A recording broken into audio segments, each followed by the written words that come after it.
ሰላም ጤና ይስጥልን እጅጉን የተወደዳችሁና የተከበራችሁ የአዲስ ስፖርት ቤተሰቦቻችን እንደምን አላችሁልን? ከእናንተው ከሆነው ከአዲስ ስፖርት የዩቲዩብ ቻናላችን አዳዲስ ስፖርታዊ ጉዳዮችን ልናካፍላችሁ እነሆ በዛሬው በዕለተ ሰኞ የማለዳ ስፖርት የመረጃ ሰዓታችን በድጋሚ ተገናኘን። ዛሬ በጣም በርከት ያሉ ስፖርታዊ ጉዳዮችን እናነሳለን።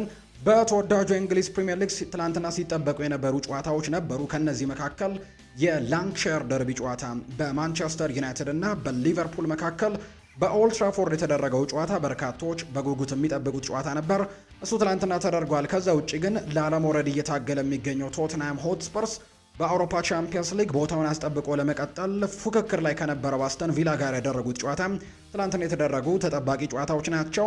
እንዲሁ ዛሬም የሚደረጉ የተወዳጁ የእንግሊዝ ፕሪምየር ሊግ መርሃ ግብሮች አሉ።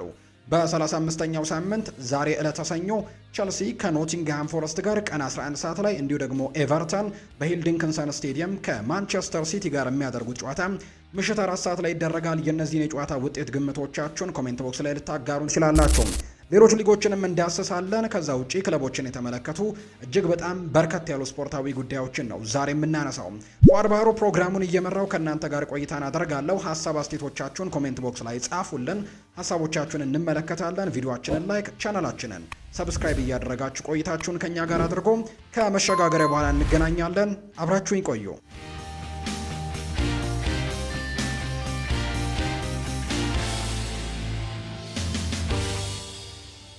የሀገር ውስጥ መረጃዎችን በማስቀደም ነው የዛሬ ፕሮግራማችንን የምንጀምረው። የኢትዮጵያ ብሔራዊ ቡድንን የተመለከተ መረጃን እናንሳ። የኢትዮጵያ ከ17 ዓመት በታች ብሔራዊ ቡድናችን ዝግጅቱን አጠናክሮ ቀጥለዋል። በአፍሪካ ዋንጫ ውድድር የሚሳተፈው የኢትዮጵያ ከ17 ዓመት በታች ብሔራዊ ቡድን ትናንትናም ዝግጅቱን አጠናክሮ መቀጠሉን ነው የተመለከትነው። ቡድኑ በአጠቃላይ በልምምዱ ተጨማሪ ተጫዋቾችን ማግኘት ችሏል። በኢትዮጵያ ፕሪምየር ሊግ እየተሳተፉ የሚገኙ ተጫዋቾችን አሁን ላይ ማግኘቱን የተነገረው። በዚህ መሰረትም ዳዊት ካሳው፣ ሁዘይፋ ሻፌ፣ ቸርነት ኡፋይሳ፣ ቅዱስ ዳዊትና አቤኔዘር አለማየሁ በቡድን ስብስብ ውስጥ በመቀላቀል ልምምድ መስራት መጀመራቸውን የተነገረው። ቡድኑ ትናንትና ዕለት ላይ ረፋድ ላይ እንግዲህ ወደ ሊጉ ማደጉን ካረጋገጠው ሀላባ ከተማ ጋር የወዳጅነት ጨዋታ አድርጎ 2-1 በሆነ ውጤት ተሸንፏል። በትናንትናው የቡድኑ ልምምድ የቀድሞ የቅዱስ ጊዮርጊስ ታሪካዊ አሰልጣኝ የነበሩት ሚሊቶን ሳርጆቪች ሚቾም ተገኝተው ቡድኑን እንዳበረታቱት ጭምር ነው የተነገረው።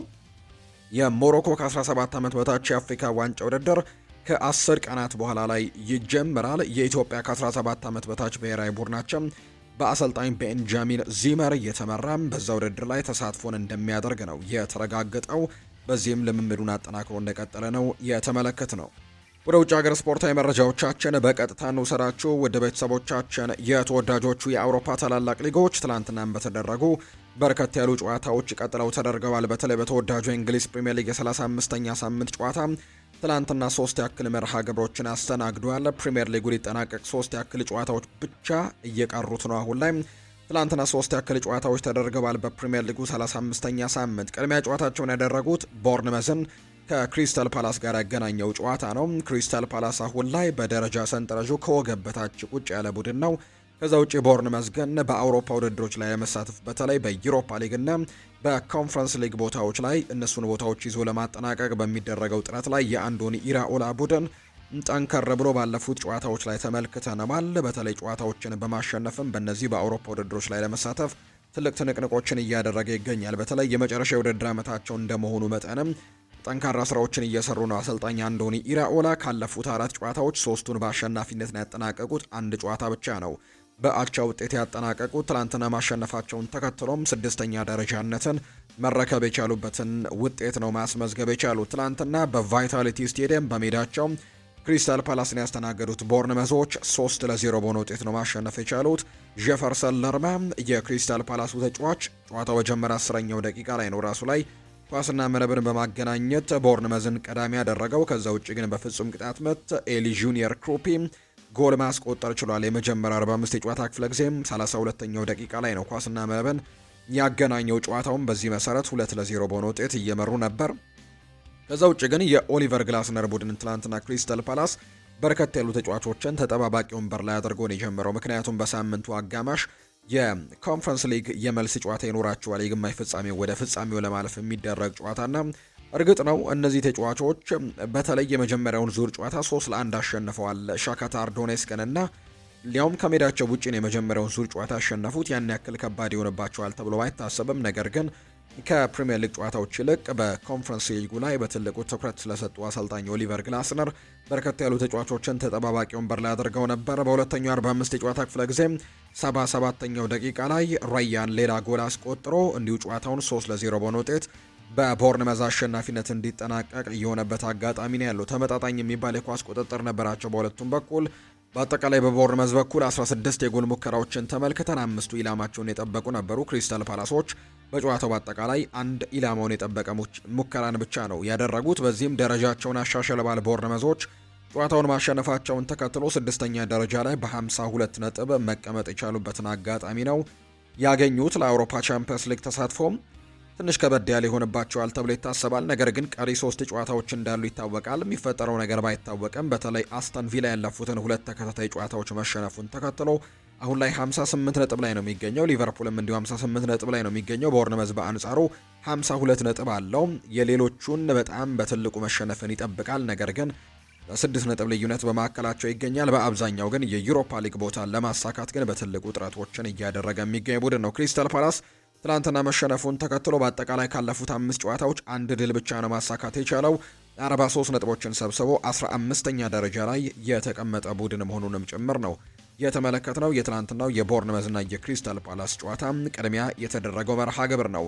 ከዛ በመቀጠል የተደረገው በጣም ተጠባቂው የነበረው የላንካሻየር ደርቢ ጨዋታ ነው። ትልቅ ፉክክር ይደረግበታል ተብሎ ሲጠበቅ የነበረው ጨዋታ ቆንጆ ጨዋታን አስመልክቶን ትላንትና ማንቸስተር ዩናይትድ በሜዳው ኦልድ ትራፎርድ ሊቨርፑልን 3-2 በሆነ ውጤት ያሸነፈበት አጋጣሚን የተመለከትነው። ማንቸስተር ዩናይትዶች ባክ ቱ ባክ ወይም ደግሞ በአንፊልድም በኦልድ ትራፎርድም በአንድ የውድድር ዘመን በፕሪሚየር ሊጉ ሲያሸንፉ ከ10 ዓመታት በኋላ ትላንትና ለመጀመሪያ ጊዜ የተከሰተ ነው። ሁለቱንም ዙር ጨዋታዎች በዚህ የውድድር ዓመት ማሸነፍ ችለዋል። በአንፊልድ በተደረገው ጨዋታ ማንቸስተር ዩናይትድ 2-1 በሆነ ውጤት አሸንፎ እንደነበር እናስታውሳለን በሩበን አሞሪም ጊዜ።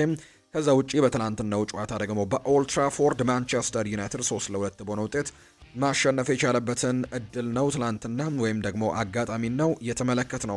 ማንቸስተር ዩናይትዶች ትላንትና ገና በማለዳው ነው ጎል ማስቆጠር ሊቨርፑል ላይ የጀመሩት።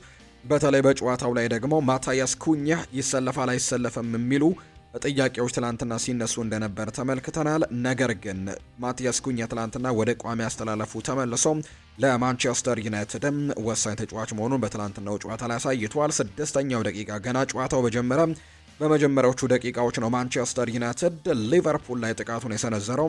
በዚህም ማቲያስ ኩኛ 6ኛው ደቂቃ ላይ ከቆመ ኳስ የተነሳ ኳስ ነው ብራያን ኤምቤሞ ያሻገረውን ኳስ ማቲያስ ኩኛ ሞከረው፣ ተደረበው አወጡት። በድጋሚ እሱ ያገኘውን ኳስ ነው በማስቆጠር ማንቸስተር ዩናይትድን ቀዳሚ ያደረገው። ከዛ በኋላ ቤንጃሚን ሼስኮ ነው 14ኛው ደቂቃ ላይ ኳስና መረብን ያገናኘበትን አጋጣሚ ጭምር የተመለከትነው። እቺ ኳስ በርካቶችን አጨቃጭቃለች ወይም ደግሞ እያከራከራችም ትገኛለች።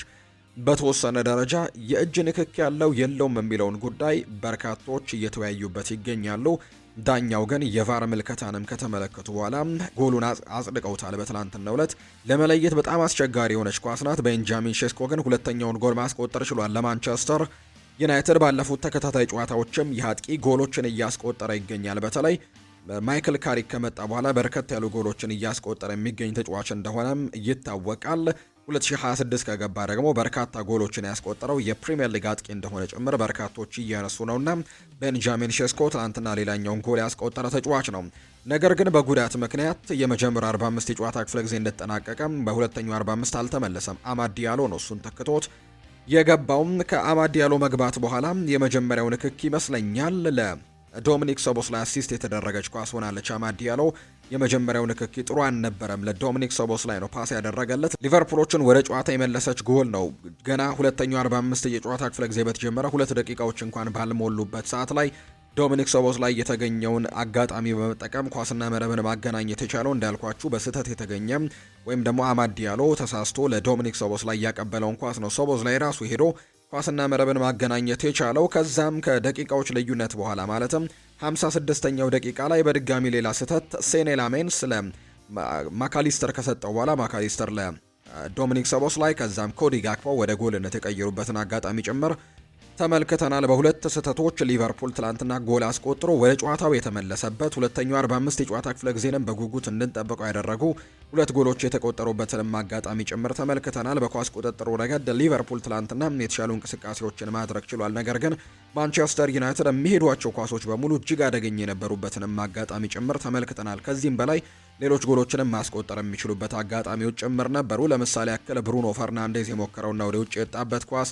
ከዛ ውጪም እንዲሁ ቤንጃሚን ሼስኮ ዝግጁ ሳይሆን ከብሩኖ ያገኘውን ኳስ ያልተጠቀመበትን አጋጣሚ፣ ካሴሜሮ በጭንቅላት ገጭቶ ግብ ጠባቂ የመለሰበት፣ ሌሎች በርከት ያሉ አጋጣሚዎችን ጭምር የፈጠሩባቸው አጋጣሚዎች ነበሩ። የሚሄዷቸው ኳስ በተለይ በካውንተር የሚሄዷቸው ኳሶች ማንቸስተር ዩናይትድ እጅግ አደገኞች እንደነበሩ በትላንትናው ጨዋታ ላይ መመልከት የቻልንበት አጋጣሚ ነበር። 37 በመቶ ነበር ዩናይትድ በአጠቃላይ በጨዋታው ላይ የኳስ ቁጥጥር የነበረው። ነገር ግን የጎል ሙከራዎችን በማድረግ ረገድ ግን 18 የጎል ሙከራዎችን አድርጓል። ከሊቨርፑል የተሻለ የጎል ሙከራዎችን አድርጓል። ከዛ ውጪ 6ቱ ኢላማቸውን የጠበቁ ነበሩ በማንቸስተር ዩናይትድ በኩል። በሊቨርፑል በኩል 13 የጎል ሙከራዎችን ብቻ ነው የተመለከትነው። 5 ኢላማቸውን የጠበቁ ነበሩ። እንዲሁ ደግሞ ኤክስጂያቸውን ከተመለከትን ወይም ኤክስፔክተድ ጎልሳቸውን ከተመለከትን ዩናይትድ 2.35 ነበር ያስመዘገበው።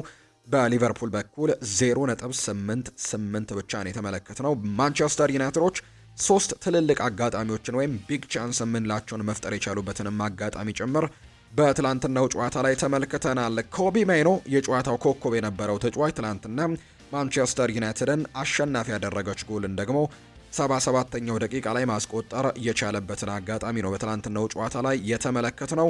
በተለይ ወሳኝ ጎልን ነው። በሳምንቱ አጋማሽ ኮንትራቱን ላራዘመው ታዳጊ ተጫዋች ትላንትና ወደ ጎል አስቆጣሪነት መመለስ ወይም ትላንትና ወሳኝ የሆነው ጨዋታ ላይ ጎል ማስቆጠር ከዚህ በላይ የራስ መተማመኑን ከፍ ያደርግለታል ተብሎ ይታሰባል። ባለፉት ተከታታይ ጨዋታዎች ላይ በተለይ አሰልጣኝ ማይክል ካሪክ ከመጣ በኋላ በእጅጉ ማንቸስተር ዩናይትድ ከተለወጠባቸው ምክንያቶች አንደኛው የታዳጊ ተጫዋች ነው ኮቢ ማይኖ ነው እና በርከት ያሉ ጥሩ ነገሮችን በሜዳ ላይ ሲሰራ እየተመለከት ነው እንገኛለን። ቡድኑን በማረጋጋቱ ረገድ ኳሶችን ፓስ የሚያደርግበት መንገድ፣ እንዲሁ ተረጋግቶ የሚጫወትበት መንገድ፣ ትላንትና ደግሞ ለቡድኑ ወሳኝ የሆነ ጎልን ጭምር በማስቆጠር ማንቸስተር ዩናይትድን አሸናፊ ያደረገበትንም አጋጣሚ ጭምር ነው የተመለከትነውና እጅግ በርከት ያሉ አድናቂዎች ለዚህ ተጫዋችም እየጎረፉለት ይገኛሉ።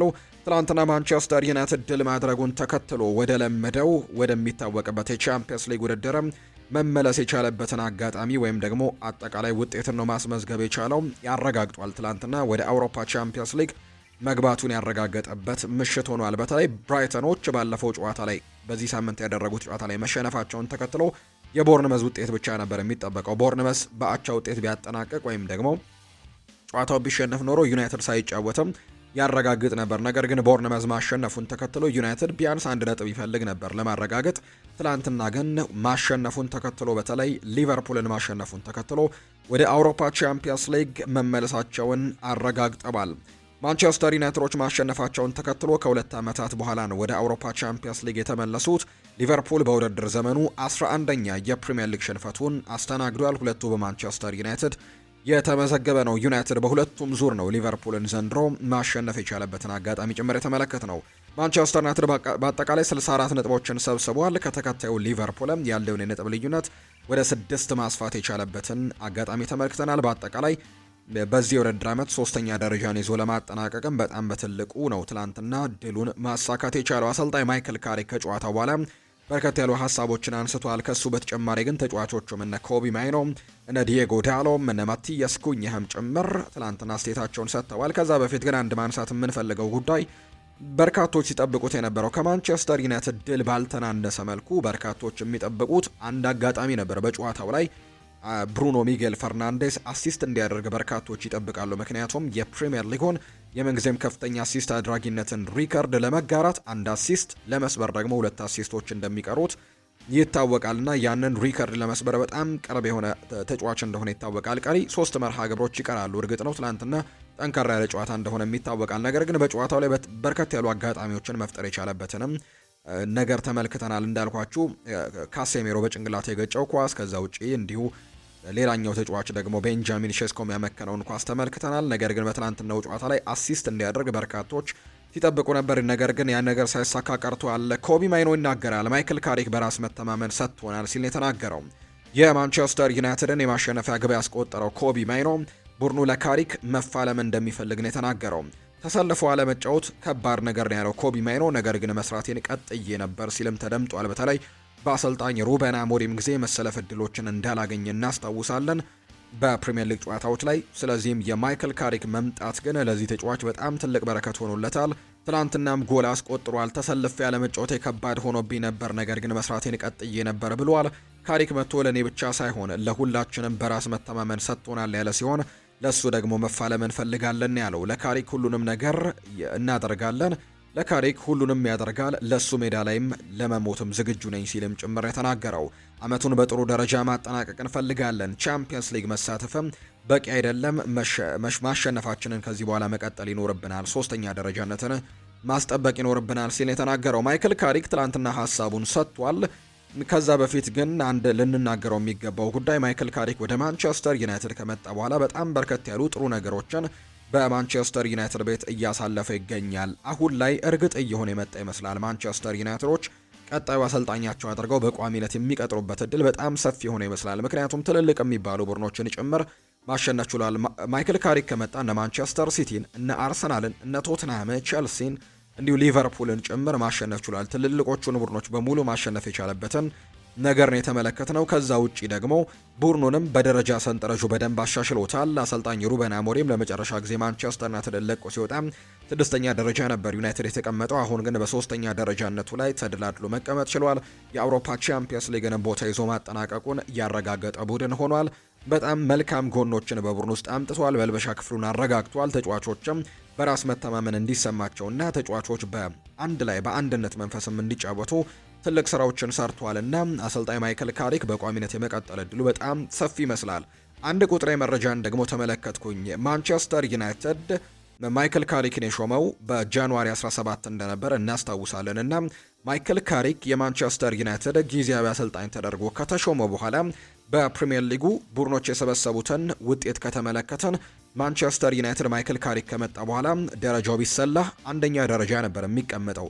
ማይክል ካሪክ ከመጣ በኋላ ማንቸስተር ዩናይትድ 14 ጨዋታዎችን ያደረገው ከ14ቱ ጨዋታዎች 32 ነጥቦችን በመሰብሰብ በአንደኛ ደረጃነት ይቀመጥ ነበር። አርሰናል በ14ቱ ጨዋታዎች የሰበሰበው ማይክል ካሪክ ከመጣ በኋላ ባደረጋቸው 14 ጨዋታዎች የሰበሰበው 27 ነጥብ ነው። እንዲሁ ማንቸስተር ሲቲም እርግጥ ነው 12 ጨዋታዎችን ያደረገው፣ ነገር ግን ካሪክ ከመጣ በኋላ ያደረጋቸውን ጨዋታዎች የሰበሰበው ነጥብ 27 ነው። ከዛ ቦርንመስ፣ ከዛ ሊቨርፑል፣ ከዛ ዌስትሃም ነበር የሚቀመጡት።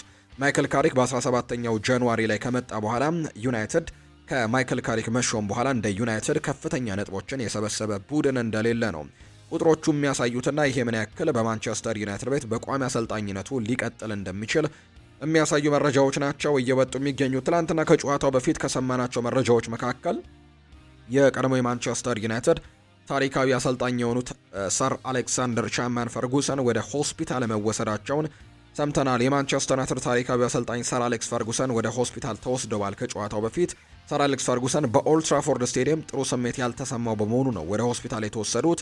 የቀድሞ አሰልጣኙ ለጥንቃቄ ሲባልም እርዳታ እንዲያገኙ እንደተደረጉ ነው የተገለጸው።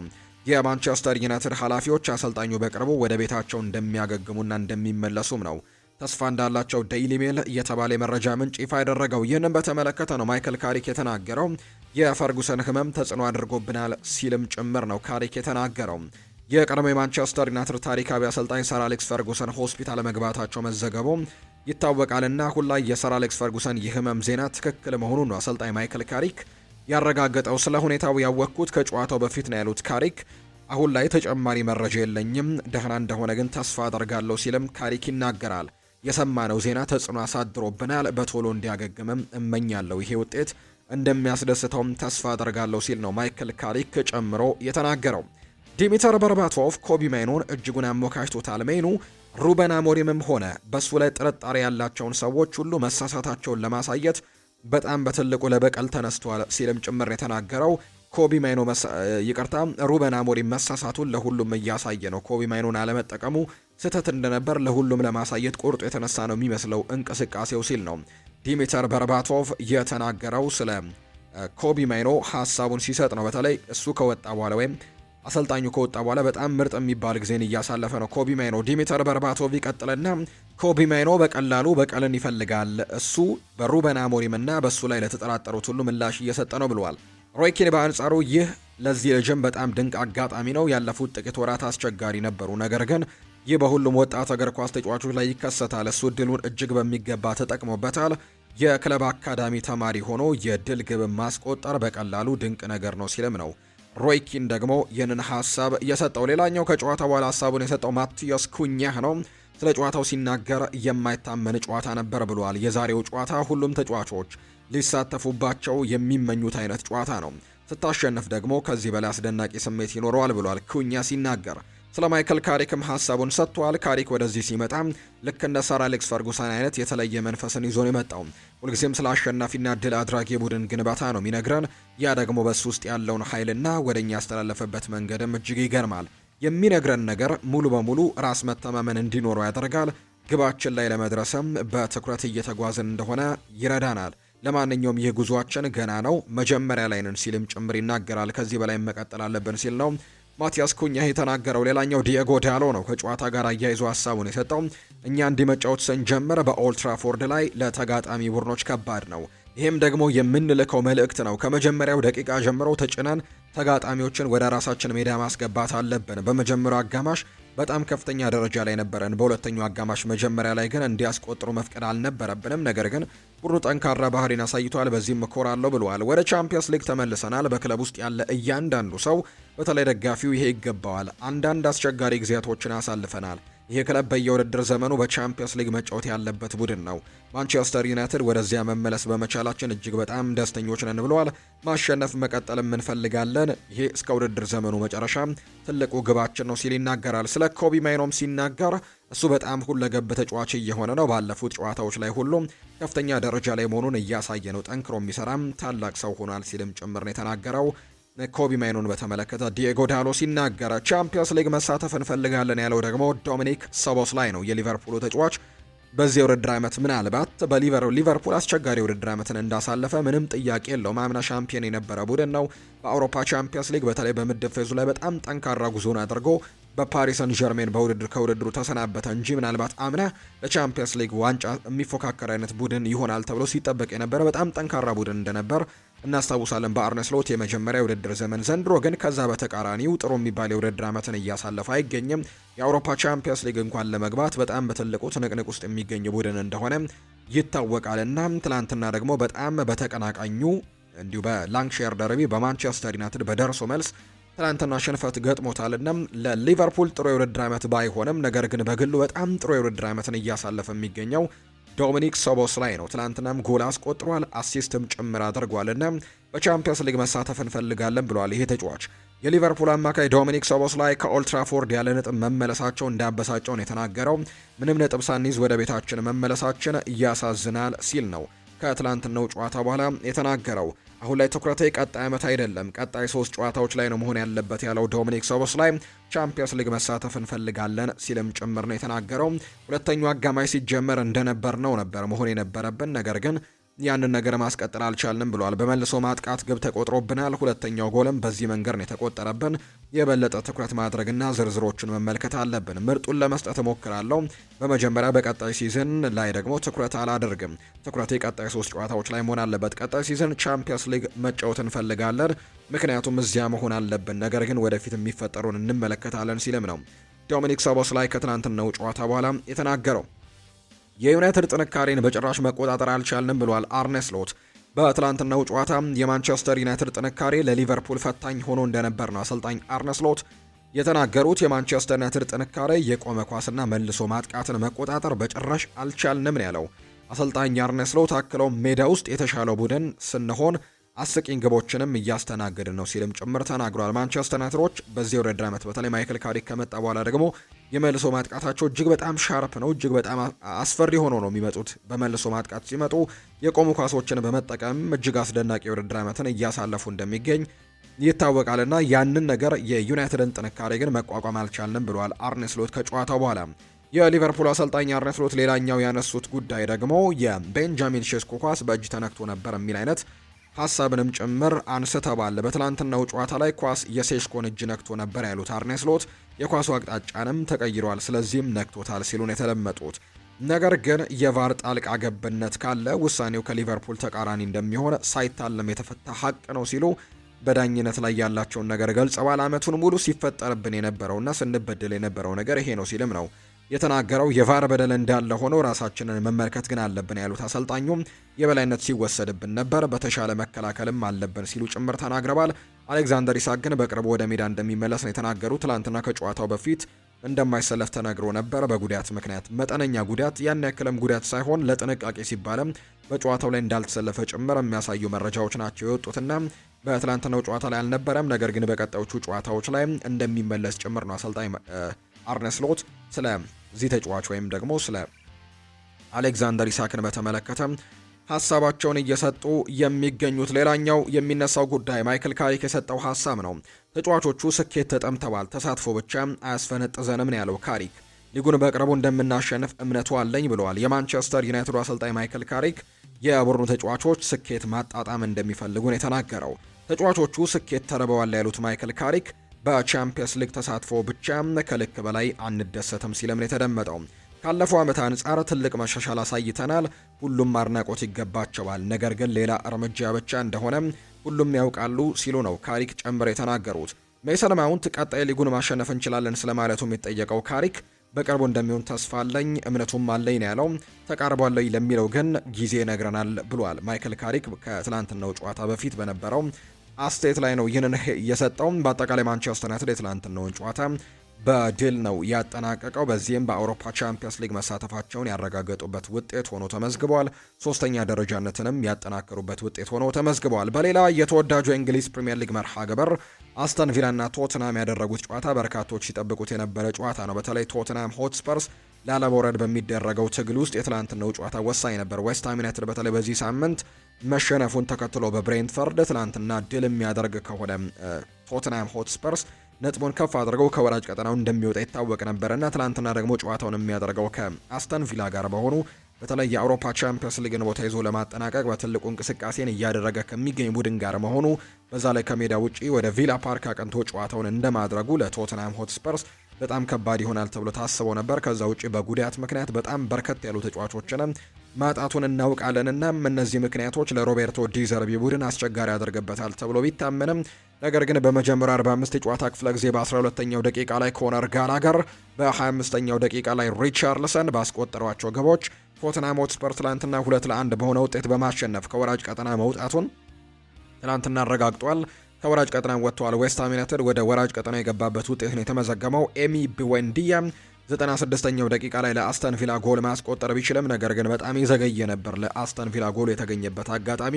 ድሉን ተከትሎ በአሰልጣኝ ሮቤርቶ ዲዘርቢ የሚመራው ቡድን ቶትናም ወደ 17ኛ ደረጃ ከፍ ማለት ችሏል። ቶትናም ካለፈው ነሐሴ ወር በኋላ ለመጀመሪያ ጊዜ ነው ሁለት ተከታታይ የሊግ ጨዋታዎችን ማሸነፍ የቻለው። ባለፈው ሳምንትም ድል ማድረጉን እናስታውሳለን። ትላንትናም እንዲሁ ድል ማድረግ ችሏል። ባለፉት ሁለት ተከታታይ ጨዋታዎች ድል ያደረገው ከነሐሴ ወር በኋላ የተገኘ ውጤት ሆኖላቸዋል። ላለመውረድ እየታገለ የሚገኘው ቶተናም በቀጣይ ከሊድስ ዩናይትድ ከቼልሲና ከኤቨርተን ጋር ጨዋታቸውን ያደርጋሉ። በተለይ ዌስትሃም በቀጣዩ ጨዋታ ከሊጉ መሪ አርሰናል ጋር ጨዋታን ማድረጉ አስቸጋሪ ያደርግባቸዋል ተብሎ ይታሰባል። ቶተናም ግን ትላንትና ድል አድርጎ ከወራጅ ቀጠናው መውጣት ችሏል። በአጠቃላይ በደረጃ ሰንጠረዡ ማንቸስተር ዩናይትድ በ64 ነጥብ ሶስተኛ፣ ሊቨርፑል በ58 ነጥብ አራተኛ ደረጃ ላይ ሲቀመጥ ቶተናም ሆትስፐርስ በ37 ነጥቦች ትላንትና ድል ማድረጉን ተከትሎ 17ኛ ደረጃ ላይ ተቀምጧል። ዌስትሃም ዩናይትድ በ36 ነጥብ 18ኛ ደረጃ ላይ የተቀመጠ ቡድን ነው። ላለመውረድ የሚደረገው ትግል በጉጉት እንዲጠበቅም አድርጎታል። ዛሬ በተወዳጁ የእንግሊዝ ፕሪምየር ሊግ ሁለት መርሃ ግብሮች ቀጥለው ይደረጋሉ። ቸልሲ ከኖቲንግሃም ፎረስት ዛሬ ባልተለመደ መልኩ ለተሰኞ ቀን 11 ሰዓት ላይ ነው ጨዋታው የሚደረገው። ይህ ጨዋታ በስታንፈርድ ብሪጅ የሚደረግ ይሆናል። ቸልሲ በተለይ አሰልጣኝ ሊያም ሮስኒየርን ካሰናበተ በኋላ በፕሪሚየር ሊጉ የሚያደርገው የመጀመሪያ ጨዋታ ይሆናል። በተለይ በሳምንቱ መጨረሻ ላይ ባለፈው በኤፍኤ ካፕ የግማሽ ፍጻሜ ጨዋታ ማድረጋቸውንና ሊድስ ዩናይትድን አሸንፈው ወደ ቀጣዩ ዙር ማለፋቸው ወደ ፍጻሜ ማለፋቸውን እናስታውሳለን። በካሉ ማክፋርለን እየተመሩ ነገር ግን የፕሪሚየር ሊግ ጨዋታቸውን ከሊያም ሮስኒየር ስንብት በኋላ ዛሬ ነው ለመጀመሪያ ጊዜም የሚያደርጉት። ከኖቲንግሃም ፎረስት ጋር ይደረጋል። ኖቲንግሃም ፎረስት በተወሰነ መልኩ ከወራጅ ቀጠናው የራቀ ቢሆንም አሁንም ግን ሙሉ ለሙሉ ስጋቱ የለቀቀው ቡድን እንዳልሆነ የታወቀ ጉዳይ ነውና የዛሬው ጨዋታ በጉጉት ይጠበቃል። ስለዚህ ዛሬ ቀን 11 ሰዓት ሲል የሚደረግ ጨዋታ ነው። ሌላኛው በሂልዲንግተን ስቴዲየም ምሽት 4 ሰዓት ሲል የሚደረገው የኤቨርተን እና የማንቸስተር ሲቲ ጨዋታ ዛሬ በትልቁ በጉጉት የሚጠበቅ ሌላኛው ጨዋታ ነው። ጀራርድ ብሬዝቫይት እና ጃክ ግሪሊሽ በኤቨርተን በኩል አይኖሩም። ኤስኮ ግቫርዲዮል ደግሞ በዛሬው ጨዋታ በማንቸስተር ሲቲ በኩል የማንመለከተው ተጫዋች ነው። የሮዝሪ እና የሩበን ዲያስ የመሰለፍ ጉዳይ ግን የተረጋገጠ ነገር እንደሌለው ነው መረጃዎች የሚያሳዩት። 52769 ደጋፊዎችን በሚይዘው ኤልዲንክሰን ስቴዲየም ዛሬ ጨዋታው ይደረጋል። የእነዚህ ሁለት ቡድኖች ያለፉትን ሶስት የእርስ በርስ ግንኙነት ከተመለከተን ማንቸስተር ሲቲ የበላይነት አለው። ሁለቱን አሸንፎ አንዱን በአቻ ውጤት ነው ያጠናቀቁት። በመጀመሪያው ዙር በኢቲያድ በተደረገው ጨዋታ ማንቸስተር ሲቲ 2-0 ማሸነፉን እናስታውሳለን። አምና በፕሪሚየር ሊጉ ኤቨርተን በሜዳው ጉዲሰን ፓርክ በማንቸስተር ሲቲ 2-0 ተሸንፎ ነበር። በኢቲያድ ደግሞ 1-1 ነበር ያጠናቀቁትና ያለፉት 3 ጨዋታዎች ሲቲ ሁለቱን አሸንፎ አንዱን ደግሞ በአቻ ውጤት ነው ያጠናቀቁት። የዛሬውን ጨዋታ ለማሸነፍ ማንቸስተር ሲቲ የተሻለ ቅድመ ግምትን አግኝቷል። በተለይ በዋንጫ ፉክክሩ ላይ የዛሬው ጨዋታ እጅግ በጣም ወሳኝ ነው። አርሰናል ያለፉትን 2 ቀድሞ ያደረጋቸውን ጨዋታዎች በማሸነፉ ምክንያት ከማንቸስተር ሲቲ በ6 ነጥብና በ4 ንጹህ ጎሎች ርቆ ነው የተቀመጠው። ማንቸስተር ሲቲ የዛሬውን ጨዋታ ማሸነፍ ብቻ ሳይሆን የጎል ልዩነቱንም ለማጥበብ ትልቅ ውጤትን ማስመዝገብ ይጠበቅበታል ተብሎ ይታሰባል። ጨዋታው ምሽት ልክ 4 ሰዓት ሲል የሚደረግ መርሃ ግብር እንደሆነ ነው የወጣላቸው መርሃ ግብር የሚያሳየው። ትናንትና በሌሎች ሊጎች የተደረጉ የጨዋታ ውጤቶችን ደግሞ በወፍ በረር እንቃኝላችሁ። በስፓኒሽ ላሊጋ ትናንትና ሎስ ብላንኮቹ ሪያል ማድሪዶች ድል ቀንቷቸዋል።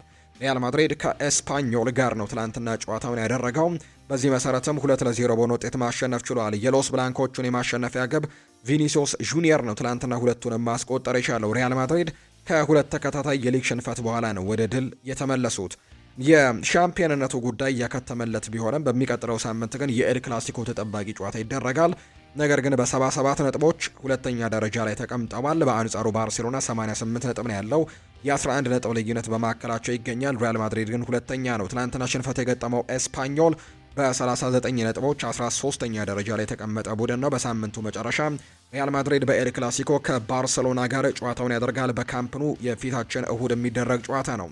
አርቤሏ ከጨዋታው በኋላ ሀሳቡን ሰጥቷል። በመጨረሻም ጎል ሳይቆጠርብን መውጣት ችለናል፣ በዚህም በጣም ደስተኞች ነን ብለዋል። ጎል ሳይቆጠርበት የወጡት ለመጨረሻ ጊዜ የወጡት ጨዋታ በቻምፒየንስ ሊግ ማንቸስተር ሲቲን 3-0 ያሸነፉበት ጨዋታ ነው። በጣም በርከት ያሉ ጊዜያቶች ያልፈውታልና ከነዛ በኋላ ያደረጓቸውን ጨዋታዎች በሙሉ ጎል ተቆጥሮባቸዋል። ሌላኛው አርቤሎ ያነሳው ጉዳይ ቪኒሲዮስ አስደናቂ ነበር፣ አስደናቂ ጨዋታንም አድርጓል ሲል የተናገረው። አንዳንድ ሰዎች ኤምባፔ ለክለቡ ባለው ቁርጠኝነት ላይ ጥርጣሬ ያላቸው፣ ለዚህ ምን ትናል ለሚል ጥያቄም ለአርቤሎ አቀርቦለት ነበር። ተጫዋቾቼ ለቡድኑ ባላቸው ቁርጠኝነት ላይ ጥርጣሬ የለኝም፣ ሁሉም ሪያል ማድሪድ ምን ማለት እንደሆነ ጠንቅቀው ይረዳሉ ሲልም ጭምር የተናገረው። ከክለቡ የሚበልጥ ምንም አይነት ተጫዋች የለም ሲልም ነው የተናገረው አርቤሎ። በቪኒሲዮስ ጁኒየር በሪያል ማድሪድ ታሪክ ውስጥ በ5 ተከታታይ የውድድር ዓመት 20 እና ከዚያ በላይ የግቦች አስተዋጽኦን ያደረገ ወይም 20 እና ከዚያ በላይ ግቦችን ያስቆጠረ 8ኛው ተጫዋች ሆኗል። ክሪስቲያኖ ሮናልዶ፣ ካረም ቤንዜማ፣ አልፍሬዶ ደ ስቴፋኖ፣ ፍራንች ፖስካሽ እንዲሁ ሁጎ ሳንቼዝ እና ፒዮኞ ከዛ ውጪ ራኡል ጎንዛሌስ ብላንኮ ይህንን ያደረጉ ሌሎቹ ተጫዋቾች እንደሆኑ ይታወቃል። ከዛ በኋላ ግን ቪኒሲዮስ ጁኒየር በ5 ተከታታይ የውድድር ዓመት 20 የግብ አስተዋጽኦችን ወይም 20 ግቦችን ያስቆጠረ ተጫዋች ያደርገዋል። ሹዋሜኒ ከጨዋታው በኋላ ሲናገር በእያንዳንዱ ጨዋታ አቅሜ የፈቀደውን ሁሉ ለማድረግ የቡድን አጋሮቼን ለመርዳት እሞክራለሁ። ሁላችንም እንደ መሪ ማደግ አለብን። በሜዳ ላይም ሆነ ከሜዳ ውጪ እንደ አንድ ስብዕና እንደ አንድ ቡድን የተሻለ ለመሆንም ጥረት እናደርጋለን ሲልም ጭምር ነው የተናገረው ኦሪዮል ሹዋሜኒ። በሌሎች የስፓኒሽ ላሊጋ የትናንትና ጨዋታዎች ሴልታ ቪጎ ኤልቼን 3-1 አሸንፏል። ራዮ ቫይካኖ ሄታፌን 2-0 በሆነ ውጤት ማሸነፍ ችሏል። ሪያል ቤቲስ ደግሞ ሪያል ኦቪዬዶን 3-0 ያሸነፈበት ውጤት ትላንት ነው የተመዘገበው። የስፓኒሽ ላሊጋ ሌሎች መርሃ ግብሮች ናቸው። ዛሬ በራይሞን ሳንቼዝ ፒዥዋን ሲቪያ እና ሪያል ሶሴይዳድ የሚያደርጉት ጨዋታ በስፓኒሽ ላሊጋ ዛሬ የሚጠበቀው ጨዋታ ነው። በጣሊያን ሴሪኤ ትላንትና ጨዋታ ተደርጓል። ኢንተር ሚላን የ2025-26 የውድድር ዓመት የጣሊያን ሴሪኤ ሻምፒዮን መሆናቸውን አረጋግጠዋል። ኢንተር ሚላን ትላንት ከፓርማ ጋር ያደረገውን ጨዋታ 2-0 ማሸነፉን ተከትሎ ነው ሻምፒዮን መሆኑን ያረጋገጠው። የድል ግቦቹን ማርከስ ቱራም እና ሄንሪክ ሚኪታሪያን ናቸው ያስቆጠሩት። ኢንተር ሚላን የጣሊያን ሴሪኤን ዋንጫ ለ21ኛ ጊዜ ማሸነፋቸውን ያረጋገጡበት ውጤት ነው ትላንትና የተመዘገበው። በሌሎች የጣሊያን ሴሪኤ መርሃ ግብሮች ግን ቦሎኛና ካግሊያሪ 0-0፣ ሳሶሎ ኤሲ ሚላንን 2-0 በሆነ ውጤት ማሸነፍ ችሏል። ዩቬንቱስ እና ቬሮና ደግሞ ጨዋታቸውን 1-1 በሆናቸው ውጤት ነው ያጠናቀቁት። ዛሬ በጣሊያን ሴሪኤ ክሮሚኔንሴ ከላትሲዮ፣ ሮማ ደግሞ የጃምፔሮ ጋስፔሬኒ ቡድን በሜዳው ኢስታዲዮ ኦሎምፒኮ ከፊዮረንቲና ጋር የሚያደርጉት ጨዋታም ዛሬ የሚጠበቁ መርሃ ግብሮች ይሆናሉ። በጣሊያን ሴሪኤ የሚደረጉ ጨዋታዎች ናቸው። ሌላኛው ትላንትና የተደረጉት ሌሎች ሊጎችን እንመልከት። በጀርመን ቡንደስሊጋ ትላንትና ጨዋታዎች ተደርገዋል። ማይንዝ ሴም ፓውሌን 2-1 አሸንፈዋል። ቦሩሲያ ዶርትመንድ ከሜዳ ውጪ ወደ ቦሩሲያ ሞንቸግላድባህ አምርቶ ቦሩሲያ ሞንቸግላድባህ ጨዋታውን 1-0 አሸንፈዋል። ፍራይበርግና ቮልስበርግ ደግሞ ጨዋታቸውን 1-1 በሆናቸው ውጤት ነው ያጠናቀቁት። የመጨረሻው ዳሰሳችን የሚሆነው ፍሬንች ሊግ ዋን ላይ ይሆናል። ሊልና ሊሃርቬ 1-1 ሲያጠናቅቁ ኦንዤ አንጀርስን 3-1 አሸንፈዋል። አዲስ አዳጊው ፓሪስ ኤፍሲ ብሬሽትን 4-0 በሆነ ውጤት ማሸነፍ ችለዋል። ቱሉዝ ደግሞ ስትራስቡርግን 2-1 አሸንፈዋል። የሊዮን እና የሬንስ ጨዋታ 6 ጎሎች ተቆጥረውበታል። ሊዮን ጨዋታውን 4-2 በሆነ ውጤት ማሸነፍ የቻለበት መርሃ ግብር ሆኖ ነው የተጠናቀቀው። የመጨረሻው ዳሰሳችን የሚሆነው የሳዑዲ ፕሮ ሊግ ይሆናል። አልናስር ከ16 ተከታታይ የሊግ ድሎች በኋላ ትላንትና ሽንፈት አስተናግዷል። የሳዑዲ አረቢያው ሊግ መሪ የሆነው አልናስር ከአልቃዲሺያ ጋር ያደረገውን ጨዋታ 3-1 በሆነ ውጤት ነው የተሸነፈው። የአልቃዲሺያን ግቦች ሻማት አልጁዋይር እና ኩኔኖስ ናቸው ማስቆጠር የቻሉት። ለአልናስር ጃኦ ፌሊክስ ኳስና መረብን አገናኝተዋል። አልናስር ከ16 የሊግ ጨዋታዎች በኋላ የመጀመሪያ ሽንፈቱን ትላንትና አስተናግዷል። ይህንን ተከትሎ አልናስር በቀጣይ ሊጉን ለማሸነፍ ወይም ቻምፒየን ለመሆን ሁሉም ጨዋታዎች ለማሸነፍ ይገደዳል ተብሏል። አልሂላል በበኩሉም ቀሪ ሁሉንም ጨዋታዎች የሚያሸነፍ ከሆነ በተለይ ከአልናስር ጋር ቀጣይ ሳምንት ጨዋታቸውን ያደርጋሉና ምናልባት እሱን ጨዋታንም ጭምር የሚያሸንፉ ከሆነ አልሂላል ሻምፒየን የመሆን እድልም እንዳለው ነው የተመለከትነው። በአጠቃላይ የሳዑዲ ፕሮ ሊግን ከተመለከተን አልናስሮች በ79 ነጥቦች ሊጉን እየመራው ይገኛል። አልሂላል በ74 ነጥብ ሁለተኛ ነው፣ 5 ነጥብ ዝቅ ብሎ ነው የሚገኘው። ነገር ግን አንድ ቀሪ መርሃ ግብር አላቸው። እሱን ማሸነፍ የሚችሉ ከሆነ ነጥባቸውን 77 ማድረስ ይችላሉ። በሁለት ነጥብ መሆን ይችላል። ስለዚህ እርስ በርስ የሚያደርጉት ጨዋታም በርካቶች ይጠብቁታል። አልአህሊ ሶስተኛ ነው 69 ነጥብ ሰብስበው። አልቃዲሺያ በ68 ነጥብ አራተኛ ደረጃ ላይ የተቀመጠ ቡድን ነው። ከጨዋታ በኋላ ሆርግ ሄሱስ አልናስሩ አሰልጣኝ ሲናገሩ ጨዋታው አስቸጋሪ እንደሚሆን እናውቅ ነበር። አልቃዲሺያ ከምርጥ ቡድኖች አንደኛው ነው እና ቡድናችን እንደተለመደው ጥሩ ውጤት አላስመዘገበም ብለዋል። በተለይ በ4 ቀን ልዩነት መጫወታችን ጎርቶናል። አልቃዲሺያ ከኛ የተሻለ ጉልበት ነበራቸው ሲልም ነው አሰልጣኝ ሆርግ ሄሱስ ከጨዋታ በኋላ ሀሳባቸውን የሰጡት። ትላንትና በአውሮፓ ታላላቅ ሊጎችና እንዲሁ በሳዑዲ ፕሮ ሊግ ጭምር እየተደረጉ በጣም ተጠባቂ የነበሩ ጨዋታዎች ደግሞ እነዚህን ነው የሚመስሉት። ክለቦችን የተመለከቱ ስፖርታዊ ጉዳዮችን ደግሞ እናንሳ። የአርሰናል መረጃዎችን በማስቀደምን ጀምር። በጎል ልዩነት አይጠናቀቅም ሊጉ ብሏል ቲዮ ዋልኮት ሲናገር። በእርግጠኝነት አርሰናል ሻምፒዮን እንደሚሆን እርግጠኛ ነኝ። ሊጉም ቢሆን ደግሞ በጎል ልዩነት ሳይሆን የሚጠናቀቀው አርሰናል በ4 ነጥብ ልዩነቶች የዘንድሮን የተወዳጁ የእንግሊዝ ፕሪምየር ሊግን ሻምፒዮን መሆን ይችላል ሲል ነው ቲዮ ዋልኮት የተናገረው። ስለዚህም በጎል ልዩነት አይጠናቀቅም ሊጉ በ4 ነጥብ ልዩነት በአርሰናል ሻምፒዮንነት የሚጠናቀቅ ውድድር ነው ብሏል ቲዮ ዋልኮት ሲናገር። ሌላኛው ዌይን ማርክ ሩኒ ነው ሀሳቡን የሰጠው። አርሰናል በሲቲ ተሸንፎ እንኳን ዋንጫውን እንደሚበላው እየተሰማኝ ነበር። አሁንም አርሰናል ዋንጫውን ይበላዋል ብዬም የምናገረው ቡድን ነው ብሏል ዌይን ማርክ ሩኒ ቀድሞ የማንቸስተር ዩናይትድ ታሪካዊ ተጫዋች ሲናገር። ሚኬል አርቴታም ቪክተር ጆኬሬሽ ጎል ካስቆጠረ በኋላ በዚህ ሳምንት ባደረጉት ጨዋታ ከፉልሃም ጋር በነበረው ጨዋታ ላይ 2 ጎል ማስቆጠሩን እናስታውሳለንና ጎሉ ከተቆጠረ በኋላ በአንድ ምስል ላይ የአንድ ልጅን ወይም ደግሞ የአንድ ሕፃንን ምስል ተመልክተን ነበር እና የአርሰናል ደጋፊ ነው። ደስታውንም እንዲሁ ተመልክተው ነበር አሰልጣኝ ሚኬል አርቴታና በዚህ ጉዳይ ላይ ነው ሀሳባቸውን የሰጡት። ይህንን ወድጄዋለሁ፣ ስሜትን፣ ደስታን፣ ኩራቱን ተመልከቱ። እሱ ከአባቱ ጋር እኛንና የሚወደውን ቡድን ሊደግፍ ነበር ስቴዲየም የተገኘው። ከዛም የሚወደውና የሚደግፈው ቡድን ጎል ሲያስቆጥር በደስታ ሲቦርቅ ነበር ያየ ነው። ይሄ ደግሞ እኛ ለደጋፊዎች መስጠት የምንፈልገው የደስታ ቅጽበትም እንደሆነ በደንብ ማሳየት እንችላለን። በቀጣዮቹ ጨዋታዎች ላይም እያሸነፍን ደጋፊዎቻችንን እንዲሁም ማስደሰት ይኖርብናል። ይሄ የውድድር ዓመትን በዋንጫ ማጠናቀቅ በትልቁ የሚጠበቅብን የውድድር ዓመት ነው።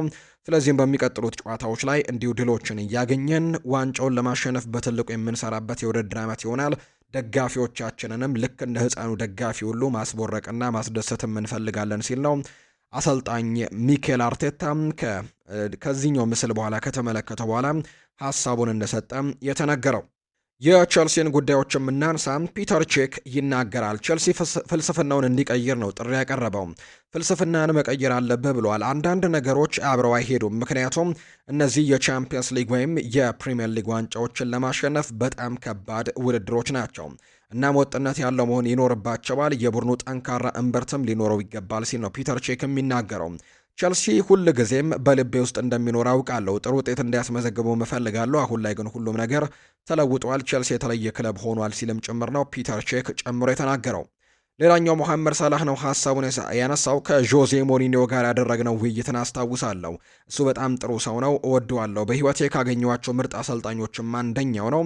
እናም አሁንም ግንኙነታችን በጣም ጥሩ ደረጃ ላይ ይገኛል ብዬ አስባለሁ። ሰዎች እሱ የምጠላ ወይም መሰል ነገሮችን እንዲያስቡ አልፈልግም። በፍጹም እወደዋለሁ። እሱ ቼልሲ እንድትቆይ ወይም ደግሞ በሊግ ውስጥም ደግሞ በውሰት ሄደ እንድትመለስ ፈልጋለሁ። ምክንያቱም እኔ ፈልጋለሁ ብሎኝ ነበር። እኔ ግን ይህንን አይሆንም ብዬ ራቅ ብዬ ራሴን ማሳየት እንደምፈልግ ነገርኩት። በእኔ ላይ ያለው ጫና በጣም ብዙ ነው። ወደ ጣሊያን መሄድ ነው የምፈልገው። እዚያም መጫወት ፈልጋለሁ። በውሰት ሄጄ ደግሞ ወደ ክለቡ መመለስ በጭራሽ አልፈልግም ብዬ ነግሬው ነበር። ነገር ግን እሱ በጣም ጥሩ ሰው ነው ሲልም ነው መሐመድ ሳላህ ስለ ዦዜ ሞሪኒዮ የተናገረው። የሲቲን ጉዳዮችንም እንዲሁ እናንሳ። ማንቸስተር ሲቲ ለኖቲንግሃም ፎረስት ከፍተኛ የገንዘብ ጥያቄ ለማቅረብ እየተዘጋጀ እንደሆነ መረጃዎች ወጥተዋል። ኤሊዮት አንደርሰን ወደ ክለቡ ለማምራትም እጅግ በጣም ቅርብ እንደሆነ የሚያሳዩ መረጃዎች አሉ። ተጫዋቹ የክለቡ ዋነኛ የአማካይ ክፍል ኢላማ እንደሆነ ነው ኒኮላ ሺር መረጃውን እያጋራ የሚገኘው። ማንቸስተር ሲቲዎችም የገንዘብ ጥያቄዎችን ለማቅረብ ዝግጁ እንደሆኑ ጭምር የሚያሳዩ መረጃዎች ወጥተዋል። ማንቸስተር ሲቲዎች የመሃል ሜዳቸውን ማጠናከር ቅድሚያ የሚሰጡት ጉዳያቸው ነው። ኤሊዮት አንደርሰን ደግሞ በዝርዝሩ አናት ላይ የሚገኘው ተጫዋች ነው። እናም በዚህ ክፍል ደግሞ በዚህ ክረምት ቁልፍ ኢላማቸው እሱ ይሆናል ተብሎ ይታሰባል። ዝውውሩ ማይሆን ከሆነ ግን ሌሎች አማራጮችንም ሊመለከቱ የሚችሉበት እድል ይኖራል። ካልሆነ ግን ይህንን ተጫዋች ለማስፈረም ነው በጣም በትልቁ ጥረቶችን እንደሚያደርጉ የሚያሳዩ መረጃዎችም እየወጡም የሚገኙት። ማንቸስተር ሲቲ የክረምት የዝውውር መስኮት እንቅስቃሴያቸውን በይፋ ጀምረዋል። ማንቸስተር ሲቲ በመሃል ሜዳ ላይ ብቻ አያተኩሩም። የቀኝ ተመላላሽ ቦታ፣ ተከላካይ ቦታ ላይ ሌሎች ቦታዎችንም ለማጠናከር በትልቁ እቅዶችን እንደያዙ ጭምር ነው መረጃዎቹም ይፋ የተደረጉት። የሊቨርፑል ጉዳዮችን የምናንሳ። አሊሰን ቤከር በዚህ ክረምት ከሊቨርፑል ለመልቀቅ ይገፋፋል ተብሎ አይጠበቅም። ምክንያቱም ተጫዋቹ በአንፊልድ ደስተኛ እንደሆነ የሚያሳዩ መረጃዎች አሉ። አሊሰን የዩቬንቱስን ፍላጎት እንዳለ ሆኖ ነገሩን ለመወሰን ግን ምን ማድረግ አለበት የሚለው ላይ ክለቡ ሊቨርፑል ጋር ይወያያል ተብሎ ይታሰባል። ነገር ግን ሊቨርፑልን የማስጨነቅ ምንም አይነት ፍላጎት እንደሌለው ነው ፒተር ኦርክ መረጃውን እያጋራ የሚገኘው። አርነ ስሎት ስለ አሌክዛንደር ኢሳክ ይናገራሉ። ከሜዳችን ውጭ ተጉዘን ከአርሰናል ጋር ባደረግነው ጨዋታ ሁለቱም አጥቂዎቻችን ማለትም ሁጎ ኤኪቲኬ እና አሌክዛንደር ኢሳክ አልነበሩም። ነገር ግን ጥሩ ጨዋታን አድርገናል። ስለዚህም መቀበል ያለብን ያንን ነው። እርግጥ ነው አሌክዛንደር ኢሳክ ባጋጠመው ጉዳት በጣም አነስተኛ ጉዳት ነው። እንዲሁ ይሄ ጨዋታ ደግሞ ለሱ በጣም ይፈልገው እንደነበር ማስታውሳለሁ ብሏል። ከአሌክዛንደር ኢሳክ በተጨማሪ ግን አሊሰን ቤከርም ቀጣይ ሳምንት ወደ ልምምድ ተመልሰው ወደ ጨዋታ እንደሚመለሱ ተስፋ አደርጋለሁ ብለዋል አሰልጣኝ አርኔ ስሎት ከማንቸስተር ዩናይትዱ ጨዋታ በኋላ ሲናገር። የሪያል ማድሪድ ጉዳዮችን ስናነሳ ዦዜ ሞሪኒዮ ለቀጣዩ የውድድር ዘመን የፍሎሬንቲኖ ፔሬስ ተመራጭ እጩ ናቸው። ፍሎሬንቲኖ ፔሬስ ዦዜ ሞሪኒዮ በሪያል ማድሪድ ውስጥ ያልጨረሱት ስራ እንዳለ ነው የሚያምኑት። የእሳቸው ጠንካራ ስብዕናና ዲሲፕሊን ደግሞ በአሁኑ ወቅትም ለሪያል ማድሪድ ተጫዋቾችን መልበሻ ክፍል በጣም በትክክል የሚያስፈልጉ ነገሮች እንደሆኑ ነው ማሪዮ ኮርቴግና እየተናገረ የሚገኘው። ስለዚህ ዦዜ ሞሪኒዮ የመመለስ እድሉ ሰፊ እንደሆነ የሚያሳዩ መረጃዎች ናቸው እየወጡ የሚገኙት። ሌላኛው ጋዜጠኛ ራሞን አልቫሬዝ ያጋራው ሀሳብ ነው። ክለቡ በሚያልፍባቸው ውሳኔዎች ላይ የተጫዋቾች ተጽዕኖ በጣም አነስተኛ መሆን አለበት ብሏል። ተጫዋቾችን ማን እንዲያሰለጥናችሁ ትፈልጋላችሁ ብሎ መጠየቅ ክለቡ ሊፈጽመው የማይገባ ትልቅ ስህተት ነው ሲልም ነው ጋዜጠኛ ራሞን አልቫሬዝ የተናገረው። ጋዜጠኛ ፔፔ ኮሊንስ ደግሞ ሲናገር ፍጹም እርግጠኛ የሆንኩበትን ነገር ልንገራችሁ ብሏል። ይህ ጋዜጠኛ አሁን ደግሞ አንዳንዶቻችሁ ወጥታችሁ ይህንን እንዴት አወክ ብለው ልትጠይቁኝ ትችላላችሁ። ያወቅኩት ሁኔታውን በአካል ካዩት ሰዎች በተነገረኝ መረጃ መሰረት ነው ብሏል። በአሜሪካ በተካሄደው የዓለም ክለቦች ዋንጫ ወቅት የቪዲዮ ትንተና ስልጠና እየተሰጠ ነበር። ሁሉም ተጫዋቾች በቪዲዮ ክፍለ ጊዜ ላይ ተገኝተው አሰልጣኝ ሻቪም አንዳንድ ነገሮችን እያብራራ ነበር። በድንገት ቪኒሲዮስ ጁኒየር ተኛ። ጭልጥ ያለ እንቅልፍ ውስጥ በመግባቱ እንዲቀሰቅሱት ተገደዋል። ታዲያ ይህ አንድን ተጫዋች በቋሚነትም ሆነ በተቀያሪነት ላለማሰለፍ በቂ ምክንያት ነው ወይ? አዎ ወይስ አይደለም? እኔ እሱ ከሱ ጨዋታ ውጭ የሆነውን በዚህ ምክንያት ነው ብቻ እያልኩኝ አይደለም። ነገር ግን ይህንን የምነግራችሁ ግን በክለቦች በቡድኖችና በተጫዋቾች መልበሻ ክፍል ውስጥ ምን ያክል ብዙ የማናውቃቸው ነገሮች እንደሚከሰቱ እንድትረዱ ብዬ ነው። ከኛ እውቀት ውጭ የሚሆኑ ብዙ ነገሮች አሉ። አንድ አሰልጣኝ አንድን ኮከብ ተጫዋች በተጠባባቂ ወንበር ላይ ለማስቀመጥ ከወሰነ ለቡድኑና ምናልባትም ለተጫዋቹ ራሱ የሚበጀው ያ ያልሆነ የምናይበት የራሱ ምክንያቶች ስላሉት ሊሆን ይችላል። ስለዚህ ይህንን መረጃ ነው ከቅርብ ሰዎች ያገኘሁት ሲልም ጭምር ነው ፔፔ ኮሊንስ ይህንን መረጃ ያጋራው። ኬሊያን ምባፔ በሪያል ማድሪድ ውስጥ እንደ መጥፎ የቡድን አጋር እንዲያውም መጥፎ ተጫዋች ተደርጎ እየተወሰደ እንደሆነ ዘ አትሌቲክ የተባለው የመረጃ ምንጭ ይፋ አድርጓል። አንዳንዴ በአንዳንድ የልምምድ ክፍለ ጊዜ ፈረንሳዊ ዋጥቂ ከአልቫሮ አርቤሎ ጋር ጭምር ክርክር ውስጥ ይገባር ተብሎ የተነገረ ሲሆን ከአሰልጣኙ ጋርም ከቡድኑ አባል ጋርም ችግር ውስጥ እንደገባ ጭምር ነው ዘ አትሌቲክ የተባለው የመረጃ ምንጭ ይህንን ተጫዋች በተመለከተ መረጃውን ይፋ ያደረገው። አንድ የጣሊያን ክለብ ስለ ጎንዛሎ ጋርሲያ ጥያቄ ያቀርበዋል። ሪያል ማድሪድ 60 ሚሊዮን ዩሮ ይፈልጋል ሲል ነው ምላሹን እንደሰጠም ዲያሪዮ አስ የተባለው የመረጃ ምንጭም ይፋ ያደረገው። ማንቸስተር ዩናይትድን የተመለከተ መረጃን እንንገራችሁ። ማይክል ካሪክ በክለቡ ቋሚ አሰልጣኝ ወይም እጩ ሆኖ ቀርበዋል። አሰልጣኝ ማይክል ካሪክ የማንቸስተር ዩናይትድ ቋሚ አሰልጣኝ ለመሆን ቀዳሚ እጩ መሆኑ እየተነገረ ነው። አሰልጣኙ በክለቡ የመቀጠላቸው እድል ከሳምንት ሳምንት እየጨመረ መሆኑ ነው መረጃዎች የሚያሳዩት። በሌላ በኩል ጆሹዋ ዘርክዚ ማንቸስተር ዩናይትድ እንደሚወደውና በክለቡ ስኬታማ መሆን እንደሚፈልግ ተዘግቧል። ተጫዋቹ በቀጣይ ከክለቡ ጋርም ውይይት እንደሚያደርግ ሲገለጽ፣ የጣሊያን ክለቦች አይናቸውን እንደጣሉበት ነው የተነገረው። ማንቸስተር ዩናይትድ በቀጣይ የግራ መስመር ተሰላፊም የሚጨምርበት እድል መኖሩን ነው ፋብሪዚዮ ሮማኖ መረጃውን እያጋራ የሚገኘው። ማንቸስተር ዩናይትድ በዘንድሮው የውድድር ዘመን ከዋና ስፖንሰሮች የሚያገኘው ገቢ 160 ሚሊዮን ፓውንድ እንደሚደርስ ነው የተነገረው። የወቅቱ የሊጉ አሸናፊ ሊቨርፑል ያገኛል ተብሎ የሚጠበቀው ገቢ 150 ሚሊዮን ፓውንድ መሆኑ እየተነገረ ነው። ማንቸስተር ዩናይትድ በሚቀጥለው የውድድር ዘመን አዲስ የእጅጌና የልምምድ ስፖንሰሮችን ያገኛል ተብሎ ይታሰባል። በተለይ ማንቸስተር ዩናይትድ ወደ ቻምፒየንስ ሊግ ተሳትፎን ማረጋገጡን ተከትሎ 10 ሚሊዮን ፓውንድ ተጨማሪ ክፍያ ያገኛል እንደተባለ ነው መረጃዎች እየወጡ የሚገኙት። ስለዚህም ከፍተኛ ገቢዎችን የሚያገኙበት እድል ሰፊ ነው ተብሏል። ብሩኖ ፈርናንዴስ ስለ ሩበን አሞሪም ታክቲክ ይናገራል። ከሩበን አሞሪም ጋር ብዙ ውይይቶችን አድርገናል። እሱ ወደ ኋላ ተከላካይ መስመር ተመልሼ 4 ተከላካይ እንደሆነና በመሃል ላይ ያሉትን ክፍተቶች ለማስፋትም እንድረዳ ጠይቆኝ ነበር። ነገር ግን ልክ ኳስ እንዲሁ ከኋላ ስንመሰረት ወደ ተቃራኒ ሳጥን የመግባት ኃላፊነትም ነበረብኝ። ወደ ላይና ወደ ታችም ለመሮጥ ከፍተኛ ጉልበት ይጠይቃል። እሱም ይህንን ማድረግ እንደምችል ተረድቶ ነበር። ነገር ግን አንዳንድ ጊዜ ረጅም ኳስ አቀብለ ሳጥን ውስጥ ለመድረስ 60 ያክል ያርዶችን መሮጥ ስለሚኖርብን አስቸጋሪ የሚሆንበት ጊዜም አለ ሲልም ነው የተናገረው። ብሩኖ ከዩናይትድ ጋር ዋንጫ ስለማንሳትም ሲናገር ከዚህ በኋላ ከዚህ ክለብ ጋር የፕሪሚየር ሊግንና የቻምፒየንስ ሊግን ዋንጫ ማሸነፍ እንደምፈልግ ደብቄ አላውቅም።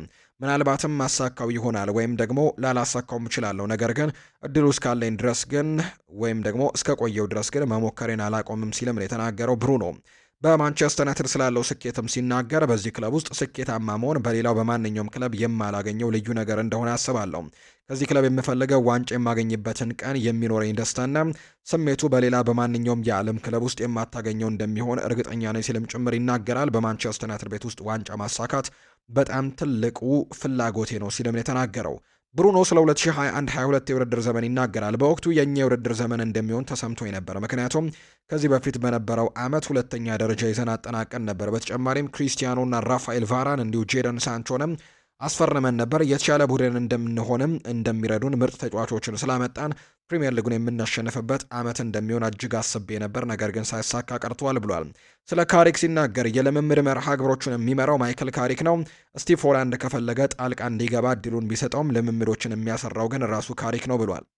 ፋብሪዚዮ ሮማኖ ሲናገር ኢንተር ማያሚ የካሴሜሮን ዝውውር ለማጠናቀቅ እየሰራ ይገኛል። ተጫዋቹም በአሁኑ ወቅት በድርድር ላይ ያለ ሲሆን ወደ ክለቡም ለመዘዋወር ፍላጎት እንዳለው ጭምር ነው የተነገረው። ምንም ልምድ ሳይኖርህ በዓለም ትልቁ ቡድን ውስጥ መጫወት ቀላል አይደለም ብሏል ፓትሪክ ዶርጉ።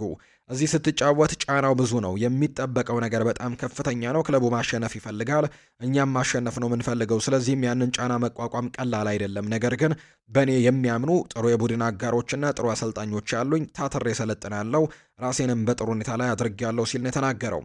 ብሩኖ ለኔ በጣም ምርጥ ተጫዋች ነው። ለመመልከት ክፍያ ሁላ ወንበር ተከራይቼ ከምመለከታቸው አይነት ተጫዋቾች አንደኛው ነው ብሏል ሮይ ኪን ብሩኖ ፈርናንዴዝን ሲያሞካሸው። የተወደዳችሁና የተከበራችሁ ቤተሰቦቻችን ለዛሬ ያዝንላችሁ አዳዲስ ስፖርታዊ ጉዳዮቻችን እነዚህ ነው የሚመስሉት። ስላደመጣችሁን፣ ስለተከታተላችሁን ቆይታችሁም ከኛ ጋር ስለነበር እጅግ ከልብ አድርጌ ነው የማመሰግነው። በዛሬ ፕሮግራማችን የተለያዩ ስፖርታዊ ጉዳዮችን አካተን የተለያዩ ስፖርታዊ ጉዳዮችን መረጃዎችን ይዘን በድጋሚም የተለያዩ ስፖርታዊ ጉዳዮችን አካፈልናቸው። በነገው ጠዋት በሚኖረው ፕሮግራማችንና በዛሬው ከሰዓቱ ፕሮግራማችን ደግሞ ሌሎች ስፖርታዊ ጉዳዮችን ሌሎች አዳዲስ መረጃዎችን ይዘን በድጋሚ ተመልሰን የምንገናኝ ይሆናል። ለዛሬ ግን ስላደመጣችሁኝ ስለተከታተላችሁኝ ቆይታችሁም ከኛ ጋር ስለነበር ከልብ አድርጌ ያመሰገንኩኝ። መልካም ጊዜ መልካም ቀን እንዲሆንላችሁም ነው በአክብሮት የምመኝ።